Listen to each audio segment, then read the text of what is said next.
What's up, everybody? Noah back here for my review of the new Clint Eastwood movie, Cry Macho. This is available in theaters and on HBO Max right now.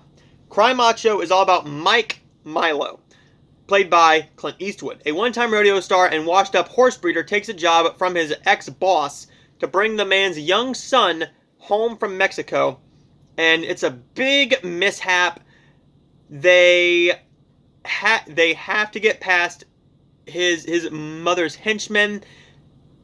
They have to sneak out because everybody is after him, because there's all these rumors that there's actually kidnapping the boy and other stuff like that. Cry Macho is a movie that is very easy to market, but I was looking forward to this for a different reason. This had a feel, from the trailers anyways, of The Mule. The Mule is a movie all about Clint Eastwood plays Earl Stone. Earl Stone is a truck driver all his life and just worked to pay the bills for his family, and he was never home. Now he is retired and he becomes a drug mule for the Mexican cartel. And Bradley Cooper plays this detective cop who is after a drug mule, and you are basically seeing him going on his drug runs, and Bradley Cooper trying to solve the crime and find out who it is. Very intriguing film. I love The Mule so much. I actually rewatched it just not too long ago, and I'll probably watch it around November, December again. I love that film a lot. Cry Macho is not a bad film, but it's a movie that is a little too long at only an hour and 43 minutes. It just feels overdrawn and a little slow at some points. However, this movie is not as slow as you might think it will be. Cry Macho is a movie all about a washed-up old man getting a young boy back to his father.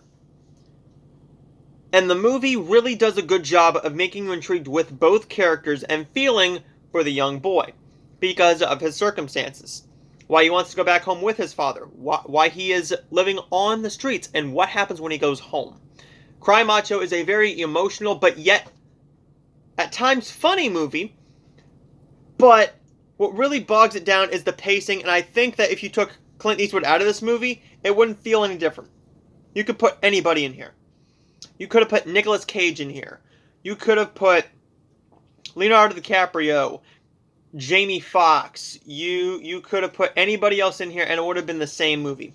Clint Eastwood didn't add a whole lot to it. But with that being said, at 91 years old, this man still has it. He's fantastic. Nothing told me, like in The Mule, I can't see anybody else playing Earl Stone. I can't see anybody else playing multiple Clint Eastwood characters besides Clint Eastwood. But this movie here, Mike Milo could have been played by anybody. And I think that the movie was really just banking on the fact that you had Clint Eastwood in your movie, and that's it. This is also directed and produced by Clint Eastwood. Great direction here. However, the pacing really bogs this film down. Cry Macho is not a bad film, but it's not a great film either. I'm going to say it's really good. It's a really good film. I'm going to give Cry Macho a B. It's very, very good. Not going to be for everybody. It has a 51% on Rotten Tomatoes, and I can definitely see why. But there you go, everybody. Stay tuned for my review of Prisoners of the Ghostland and my review of Lady of the Manor, and a bunch of other stuff coming your way, including 2 Hallmark movies. And then we're going to look at the upcoming Christmas films, if they have announced any more of them, and look at the release schedule for the rest of them. So stay tuned for my review of Prisoners of the Ghostland, and I will see all of you guys next time.